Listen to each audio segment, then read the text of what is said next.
নমস্কার বন্ধুরা, মিষ্টির ঘরকন্যায় সকলকে স্বাগত। এখন আমরা আছি ভেলোর সিটিতে।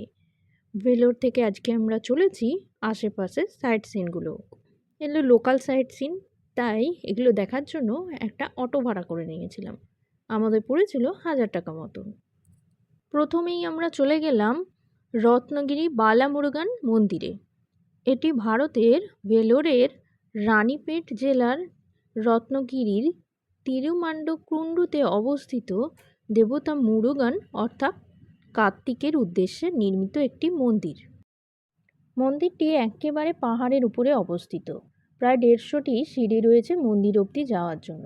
এছাড়াও গাড়ি নিয়ে যাওয়ার জন্য রাস্তা আছে। মন্দিরের প্রবেশপথে বিশাল বড় একটি গেট রয়েছে। সেই গেট ধরে আমরা চললাম সামনের দিকে। মন্দিরের দেয়ালগুলিতে খুব সুন্দর কারুকার্য করা রয়েছে। মন্দিরের মধ্যে ক্যামেরা অ্যালাউ নেই, তাই কোনো ফটো বা ভিডিও তোলা হয়নি। রত্নগিরি বালামুরুগান মন্দির। মন্দিরটি 1400 শতাব্দীর দিকে নির্মিত হয়েছিল। 1400 শতাব্দীর কবি অরুণ গিরিনাথর এর উল্লেখ করেছিলেন। হিন্দু ধর্মগ্রন্থ অনুসারে এটি পাহাড়ের চূড়ায় অবস্থিত, যেখানে বলা হয়েছে যেখানে পাহাড় আছে সেখানেই মুরুগান আছে। এই যে সিঁড়িগুলো দেখা যাচ্ছে, এইখান দিয়ে পাহাড়ের উপরে মন্দিরে ওঠা নামা করা যায়। আমরা অবশ্য অটো রিজার্ভ করে এসেছি, তাই আমাদের অটোটা একদম মন্দিরের কাছে পাহাড়ের উপরে উঠে এসছে। মন্দিরের বাইরেই বিশাল বড় পার্কিং এরিয়া আছে।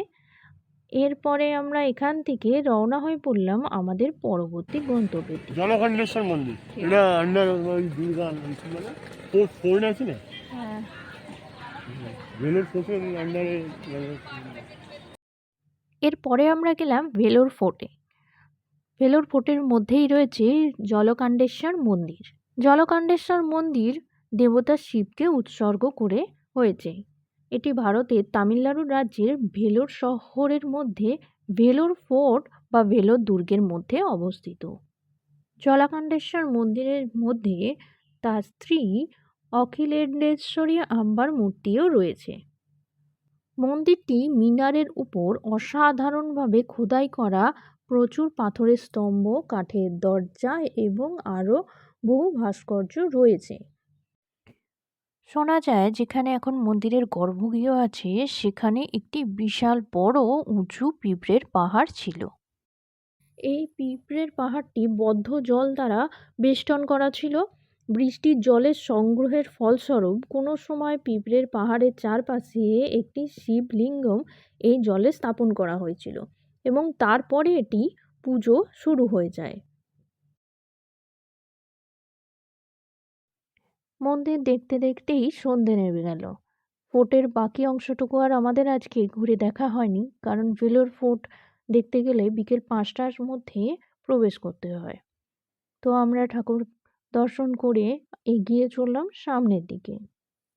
এরপরে আমরা ওখান থেকে চলে গেলাম স্বর্ণ মন্দির বা গোল্ডেন টেম্পলে। স্বর্ণ মন্দির ভারতের তামিলনাড়ু রাজ্যের তিরুমালাইকোডি বা মালাইকোডি শহরের ভেলোরের সবুজ পাহাড়ের পাদদেশে অবস্থিত। মহাকুম্ভ অভিষেক দ্বারা এই মন্দিরের প্রধান দেবতা শ্রী লক্ষ্মী নারায়ণী বা দেবী মহালক্ষ্মীকে 24শে আগস্ট 2007 সালে প্রতিষ্ঠা করা হয়েছিল। এই মন্দিরের প্রতিষ্ঠাতা হলেন শ্রী শক্তি আম্মা। ঠাকুর দর্শনের জন্য এখানে টিকিটের ব্যবস্থা রয়েছে। বিভিন্ন মূল্যের টিকিট রয়েছে, 500, 2000, 3000, 100, 200 বিভিন্ন মূল্যের। সকাল 8টা থেকে রাত 8টা অবধি মন্দিরের সাধারণ দর্শন হয়ে থাকে। স্বর্ণ মন্দিরটি তৈরি হয়েছে সোনার প্রলেপ দিয়ে। স্বর্ণ মন্দিরের ক্যাম্পাসের মধ্যেই টিকিট কাউন্টার, সেখান থেকে টিকিট কেটে মন্দিরে যেখানে ঠাকুর রয়েছে সেখানে যেতে প্রায় 1.5 থেকে 2 কিলোমিটার রাস্তা হেঁটে যেতে হবে। ভিড় থাকলে এই রাস্তাটাই নিয়ে নেবে 2 ঘন্টা, আর আমরা যখন গেছিলাম তখন একদম ভিড় প্রায় ছিলই না, তাই আমাদের প্রায় 1 ঘন্টা মতন লেগেছে হেঁটে।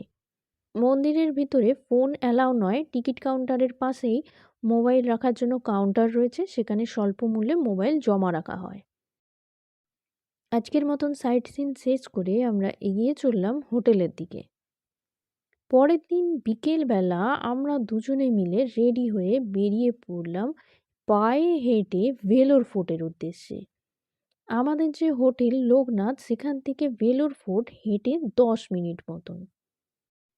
ফোর্টের বাইরে ফুটপাতে রয়েছে প্রচুর খাবারের দোকান, খেলনার দোকান, আরও হরেক রকম জিনিসপত্রের দোকান। পায়ে হেঁটেই যেতে যেতে দেখলাম ফোর্টের দুধারে জলাধার। খুব সুন্দর লাগছিল। আর এখন যেহেতু একটু বিকাল বিকাল হয়ে গেছে, তাই ওয়েদারটাও খুব সুন্দর ছিল। আমরা দুজনেই গেছিলাম ভেলোর ফোর্টে। সনটা আর সনটার দাদু ঠাকুমা হোটেলে দুপুরের ভাত ঘুম দিচ্ছিল। ভেলোর ফোর্ট সকাল 9টায় খোলে আর বন্ধ হয়ে যায় বিকেল 5টায়। তাই গতকাল সন্ধে হয়ে যাওয়ায় আমাদের আর ভেলোর ফোর্টে যাওয়া হয়নি। পায়ে হেঁটে ভেলোর ফোর্টের উপরে ওঠাতে বেশ লাগছিল। ওপর থেকে দেখে নিচ্ছিলাম ভেলোর সিটিটা। ভেলোর ফোর্ট 16 শতকের একটি বিশাল দুর্গ, যা ভারতের তামিলনাড়ু রাজ্যের ভেলোর শহরের কেন্দ্রস্থলে অবস্থিত। এটি বিজয়নগরের সম্রাটদের দ্বারা নির্মিত। এই সময় এই দুর্গটি বিজয়নগর সাম্রাজ্যের আরবিন্দু রাজবংশের রাজকীয় রাজধানী ছিল। দুর্গটি তার বিশাল প্রাচীর, প্রশস্ত পরিখা এবং মজবুত গাঁথুনির জন্য বিখ্যাত। ভেলোর ফোর্টের উপর থেকে আমরা দেখলাম সামনের দিকে জলাকান্দেশ্বর মন্দিরটা। বিশাল উঁচু ভেলোর ফোর্টের একদম উপরে উঠতে উঠতে আমাদের পাগুলো তো ব্যথা হয়ে গেছিল। তবে উপরে ওঠার পর চারিদিকের দৃশ্যগুলো দেখার পরে মন ভরে গেল। তখন মনে হচ্ছিল যে পায়ে যন্ত্রণা হোক, কিন্তু এত দূর যে উঠলাম এটা সার্থক। ওই যে দূরে দেখা যাচ্ছে সেই সময় নির্মিত পরিখাগুলো। ভেলোর ফোর্ট থেকে ওই যে দূরে পাহাড়গুলো দেখা যাচ্ছে, এগুলো কিন্তু খুব সুন্দর লাগছিল। আর বিকেলের যে হাওয়া দিচ্ছিল অল্প অল্প মিষ্টি মিষ্টি, সেই হাওয়া গায়ে মেখে এই ভেলোর ফোর্টে বসে দূরে পাহাড় আর সামনে পরীক্ষা দেখতে দেখতে বেশ সময় কেটে যাচ্ছিল।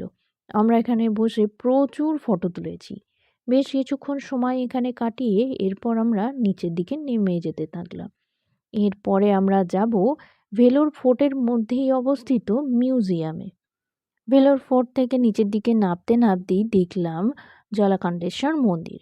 এখানে গতকাল গেছিলাম, তাই আজকে আর গেলাম না। আমরা এগিয়ে চললাম ভেলোর ফোর্টের মধ্যে যে মিউজিয়াম আছে সেখানে। অনেকেই কিন্তু ভেলোর ফোর্টের মধ্যে যে মিউজিয়াম আছে সে ব্যাপারে জানে না।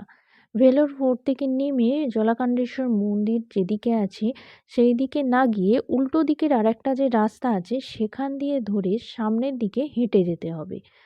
যেতে যেতে রাস্তায় এই গাছটা চোখে পড়লো, কি দারুণ তাই না? প্রচুর লোকজন ভেলোর ফোর্টে এই বিকেলের দিকে আসে সময় কাটানোর জন্য।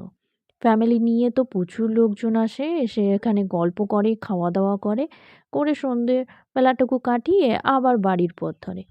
যাই হোক, ভেলোরে মিউজিয়াম যেটা আছে সেই দিকে রাস্তা ধরে যেতে যেতে বিভিন্ন জায়গায় কিন্তু সাইনবোর্ড আছে, তাই রাস্তা ভুলে যাওয়ার বা হারিয়ে যাওয়ার কোনো রকমই সম্ভব নয়।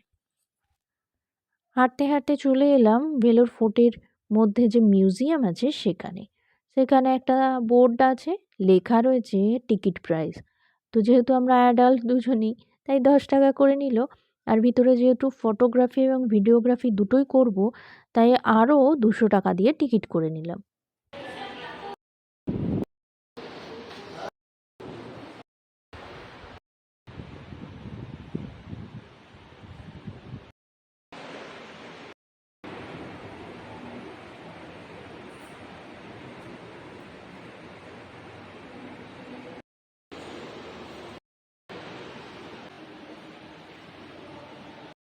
মিউজিয়াম ঘুরে মিউজিয়ামের সামনে যে ডাইনোসরটা দাঁড়িয়ে রয়েছে তাকে টাটা বাই বাই জানিয়ে আমরা এগিয়ে চললাম সামনের দিকে।